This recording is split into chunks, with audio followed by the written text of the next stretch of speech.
नमस्कार, स्वागत आहे आपल्या नवीन रेसिपी मध्ये। तर आज आपण पाहणार आहोत पावट्याची पातळ भाजी कशी बनवायची। त्यासाठी येथे मी पावशेर पावटा घेतलेला आहे, त्याचे असे दाणे सोलून घेतलेले आहेत। पाहू शकता अशा प्रकारे स्वच्छ धुवून घेतलेला आहे। पावट्याच्या भाजीसाठी आपण काय काय साहित्य घेतले ते पाहूया। कोथिंबीर घेतली आहे बारीक कट करून, कढीपत्ता, एक मोठा कांदा घेतलाय तो पण असा बारीक कट करून घेतलेला आहे।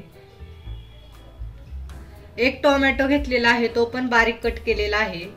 अद्रक लसूणची पेस्ट 1 चमचा आणि अर्धी वाटी भाजलेला शेंगदाण्याचा कूट घेतलेला आहे। गॅस ऑन केलेला आहे, कढई ठेवलेली आहे।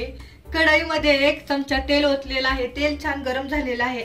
आता आपण हा पावटा तेलामध्ये छान असा भाजून घेणार आहोत।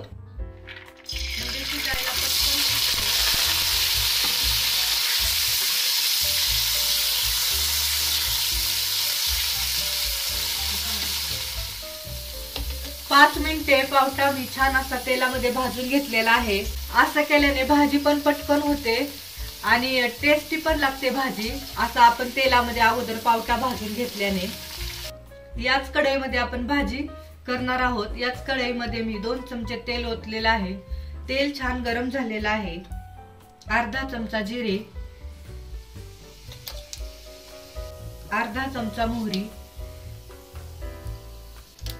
जिरे मोहरी तेलात छान तडतडल्यावरती आपण एक मोठा कांदा जो बारीक कट केलाय तो टाकणार आहोत।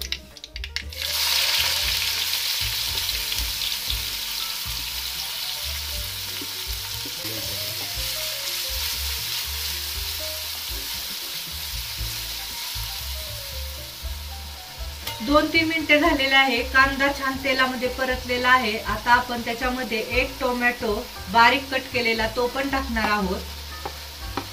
1 चमचा अद्रक लसूणची पेस्ट, कढीपत्ता, बारीक कट केलेली कोथिंबीर मिक्स करूया।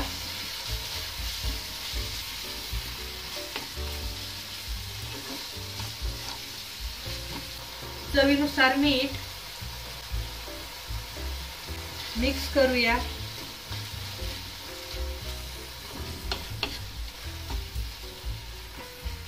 तेलामध्ये छान असं सगळं परतून घेतलेलं आहे। आता आपण याच्यामध्ये मसाले टाकूया। अर्धा चमचा हळद पावडर, अर्धा चमचा धनेपूड, 1 चमचा काश्मीरी लाल तिखट, 1 चमचा घरगुती मसाला मिक्स करूया।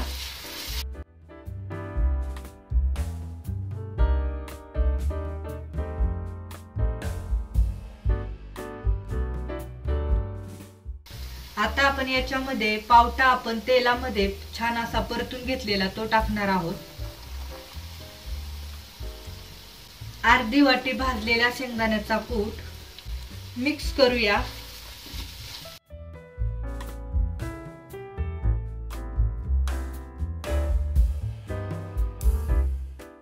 येथे मी कोमट पाणी करून घेतलेलं आहे, आपण ते टाकूया।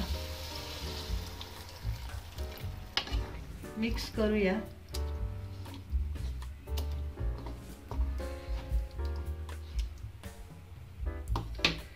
गॅसच्या मीडियम फ्लेम वरती आपण 5 मिनिटं भाजी छान शिजून घेणार आहोत। झाकण ठेवते। 10 मिनिटं झालेली आहेत। गॅसच्या मीडियम फ्लेम वरती आपण भाजी छान अशी शिजून घेतलेली आहे। पाहू शकता छान अशी उकळी पण आलेली आहे। भाजी पण छान अशी झालेली आहे। कलर पण खूप छान आलेला आहे। घट्टसर पण झालेली आहे।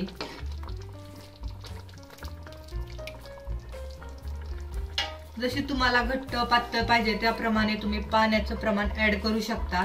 याच्यावरती थोडीशी कोथिंबीर टाकूया। ही पावट्याची पातळ भाजी तुम्ही बाजरीच्या भाकरी सोबत किंवा ज्वारीच्या भाकरी सोबत खाऊ शकता। तर तुम्ही पण नक्की ट्राय करा आणि कमेंट मध्ये सांगा पावट्याची पातळ भाजी कशी झाली ते। हा व्हिडिओ आवडला तर लाईक करा, शेअर करा आणि आपल्या चॅनलला नक्की सबस्क्राइब करा। Thank you.